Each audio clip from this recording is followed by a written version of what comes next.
It's the 2022 World Cup.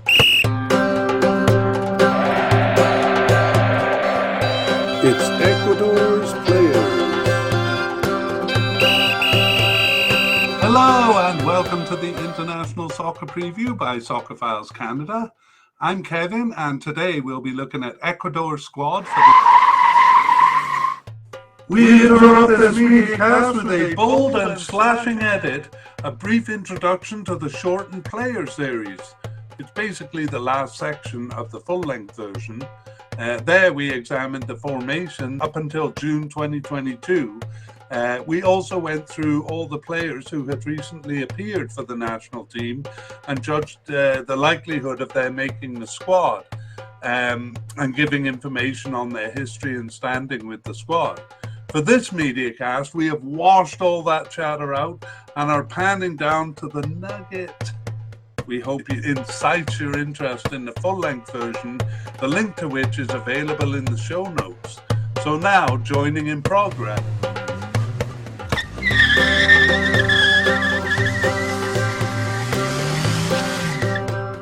So let's talk about some of the things that we talked about at the beginning. So we said that it was kind of a narrow team with few outside midfielders or wingers. And that's true. Most of the players are defensive midfielders, and those guys will play the central midfield and left or right midfield roles, but they don't always line up that way. And so they do sometimes have a 4-4-2 formation with wingers, or in the 4-4-3 formation, kind of attacking forwards kind of on the outside. And so generally it's players filling that role slightly out of position. It could be a right back or a left back who pushes up, or it could be an attacking midfielder or a forward who plays on the left or right side. But most of the players are coded centrally. So that's it. We kind of have basically some players playing slightly out of position from what they're coded as. And I don't really have a lot to add other than the fact that I'd say about half of the positions, especially in defense, seemed nailed down and in the central midfield. But in terms of those outside positions, various players have been filling the roles, so they're not nailed down.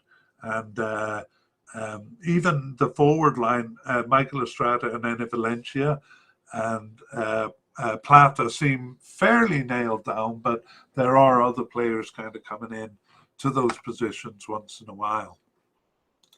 Okay, well, in terms of club affiliations, none of the players are really with top teams, but some of them are with kind of secondary teams. So we have Enrich Valencia, for example, with Fenerbahce, and we have 3 players with Brighton in England. Brighton recently is a good team. We'd say around, top 10 in the English Premier League. But they've been doing very well, and typically Brighton is more of a secondary team in England. In fact, they haven't been in the Premier League for that long. So if I was giving this report, say 4 or 5 years ago, I'd be talking about a second division team, a championship level team. But they're doing well nowadays. So these 3 players, Jeremy Sarmiento, Moises Caicedo, and Moises Caicedo, Sarmiento, and Pervis Estupinan, all doing quite well with Brighton, especially Caicedo and Estupinan, who are starters. We have a few players with teams like Plata plays for Valladolid in Spain. And we have that young player who's probably not going to make the squad, actually, but Almeida, who's with the Barcelona B team. So he's more one to look at in the future. And we have Anderlecht the young Nilsson Angulo with Anderlecht. So again, kind of respectable teams in Europe, but not top level teams. Probably Bayer Leverkusen, Piero Hincapi is with one of the top teams in Europe.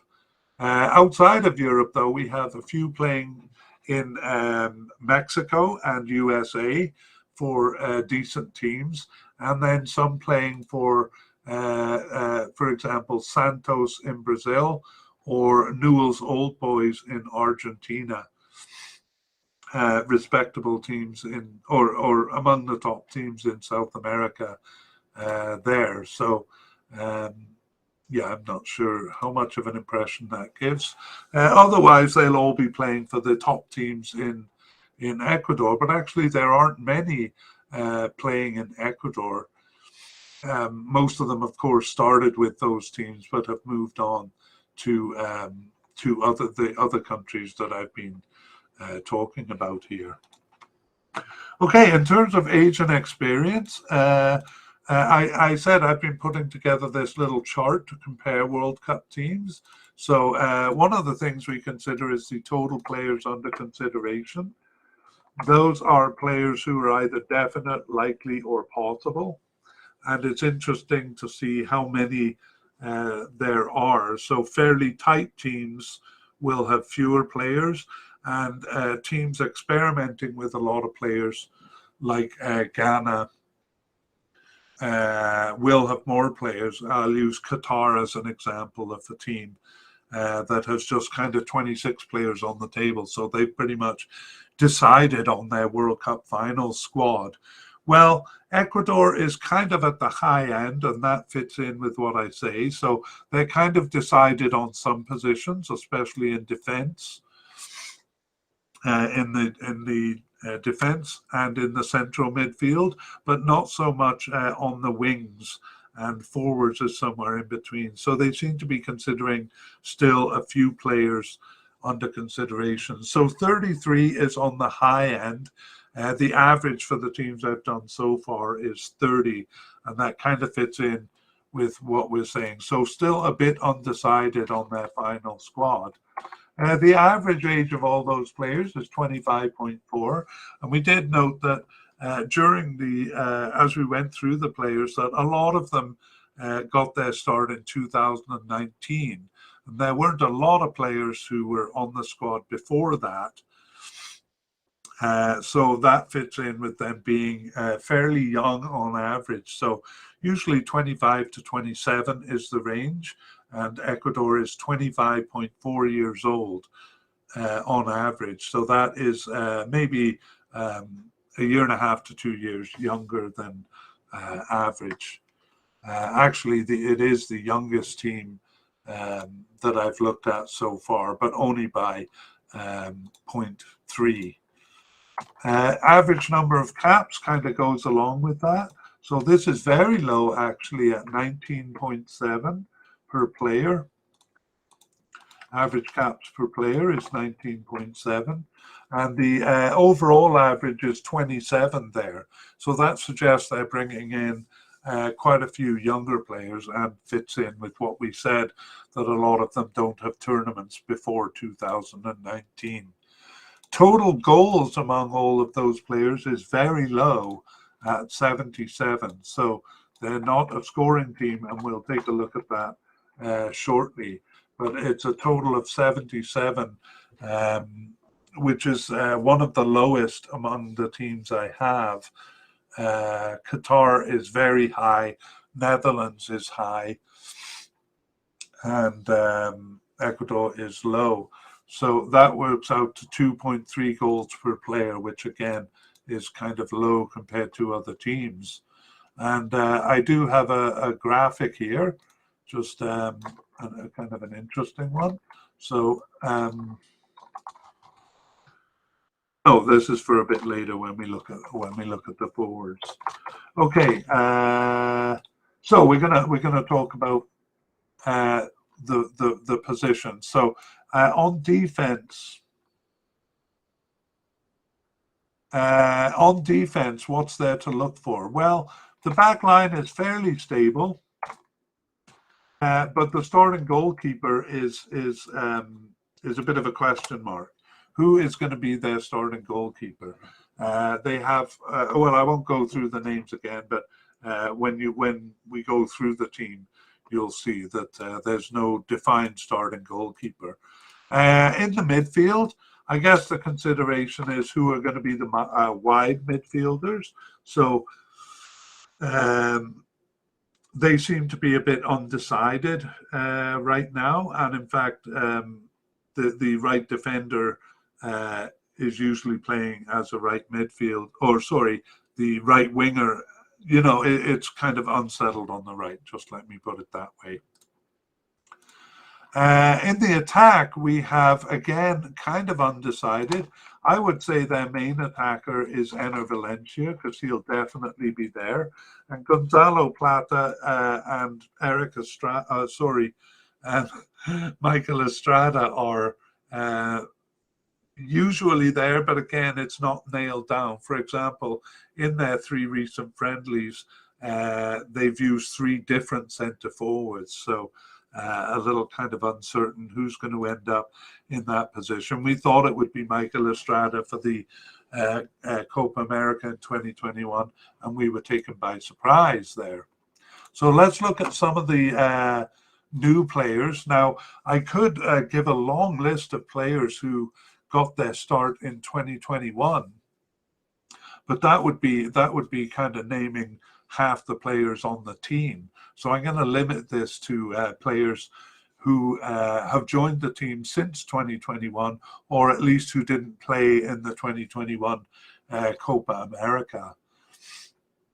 So new players. Sorry, I kind of lost my spot on the YouTube graphics here. Okay, new players. New to the team are Diego Almeida, so kind of an interesting player with Barcelona's B team in Spain, and he's just 18 years old, but probably an up and comer. Probably this cup comes a bit too soon for him. Right defender Byron Castillo has kind of worked his way into the team as a likely candidate, and defensive midfielder Jose Cifuentes has increasingly been playing as the right midfielder, but only has 4 of their last 17 games has he been a starter in that position. But anyway, also Michael Sarsalan has just been starting games recently. Jeremy Sarmiento, it looks like he's making a bid for the left wing position, or that might be the kind of left forward position, and we consider him a likely candidate. Cifuentes and Carcelin, who I just mentioned, we only consider possible candidates, and that's true of all the others I'm about to mention. So also listed as a left winger, Alexander Alvarado is a new player to the squad. João Rojas. And then in the forward line, they just tried out Jorka Friasco. So a possible bid at forward, who plays for Newell's Old Boys in Argentina, and another solid club affiliation with Anderlecht in Belgium is Nilson Agulo. But those, he along with Diego Almeida and possibly some of the others, this cup may come too soon for them because they haven't worked their way into the squad enough to really make a bid. But they still have a few games in September and probably pre-tournament friendlies where there always seem to be a couple of new players brought to the squad, to the final squad, which takes everyone by surprise. So it may be some of these guys who will do that. In terms of injuries, we have Ayrton Preciado. So he's playing mostly on the right side, sometimes in a more defensive role. He's listed as an attacking midfielder. And we had him as a possible candidate, but he has a fractured tibia, so may not make it back for the Cup. And then notable absences, we have Antonio Valencia, a real veteran with the team since 2006, but has been off since 2019. And we have central defender Arturo Mina. However, that hole that he left seems to have been fairly well filled by Torres and Hincapie. So there we have it. All right. Well, we're going to go through the squad now and look at who we think are starters. So manager Alfaro Gustavo will be managing them through this World Cup. And goalkeepers, we think really undecided between Alexander Dominguez and Hernan Galindez there. And there are several other candidates, and we were taken by surprise in the Gold Cup when Pedro Ortiz, who we have only as a possible candidate here, was the starter in the Cup. That's probably Ortiz texting me to tell me that I should put him as a likely candidate. But I'm just looking at the data here. Central defenders is pretty solid with Piero Hincapie and Felix Torres as definite to make the squad and almost definite to be starters there. But they have several players who they're likely bring but will be substitutes. So a lot of central defenders to choose from there. Left back Pervis Estupinan seems to have nailed down that position. So we have him as the starter, and Diego Palacios probably reaching the Cup but as a substitute. One moment, please. Okay, and as the right back, that's less nailed down. We have basically two candidates. One is Byron Castillo, who's likely to make the Cup, but we're not sure if he's going to be starter. The other candidate is right winger. I'll just scroll up a bit here. Right winger Angelo Preciado. Who might actually start as the right back. But we can't say definitely that either of them will be a starter, but it's probably between those two. In the defensive midfield, in the center of midfield, Moises Caicedo and Carlos Gruezo seem as definite starters. And on the right, it'll probably be either Alan Franco or Jose Cifuentes. It'll probably be one of those two on the right. So defensive midfielders play the central midfield role. So there's no one kind of designated as a central midfielder who looks like a starter to us. As a right midfielder, Angel Mena seems definitely to be a starter, but not as a right midfielder, but as a right winger or an attacking winger or a right forward, or even in a central forward role. But we think he will be a starter, and that's the only candidate among the wingers that we consider a definite starter. Jeremy Sarmiento. Likely to make the squad, but doesn't have a strong argument to be a starter. Even Angelo Preciado has a stronger argument as a starter, but we're not confident enough to say that he would be. Moving on to forwards, none of the attacking midfielders seem like starters or even likely to reach the Cup, even though there are a few candidates there. Rather, they will rely on their forwards. So Michael Estrada, Gonzalo Plata, and Enner Valencia, we consider them all definite candidates to make the Cup and all likely starters for the Cup. although they do have a few young candidates coming in who may make an impression before the cup begins. And that is all we can say about the predicted starters, other than the fact that I put the label in the wrong place. Sorry there, YouTube watchers. Okay, well, that brings us to the end of the podcast. And I'll just go back up to the top for the sign out here. And keep an eye on our website at soccerphiles.captivate.fm, and you can find that address in the show notes along with other ways to find us, and a link to the Gold Cup podcast that we did for Ecuador. So keep in mind, we'll be doing an update as new information comes out. That will probably be in early to mid-November when the teams will publish their squad lists. And thanks very much for listening. Again, check the show notes for links to our website and previous podcasts. Bye-bye.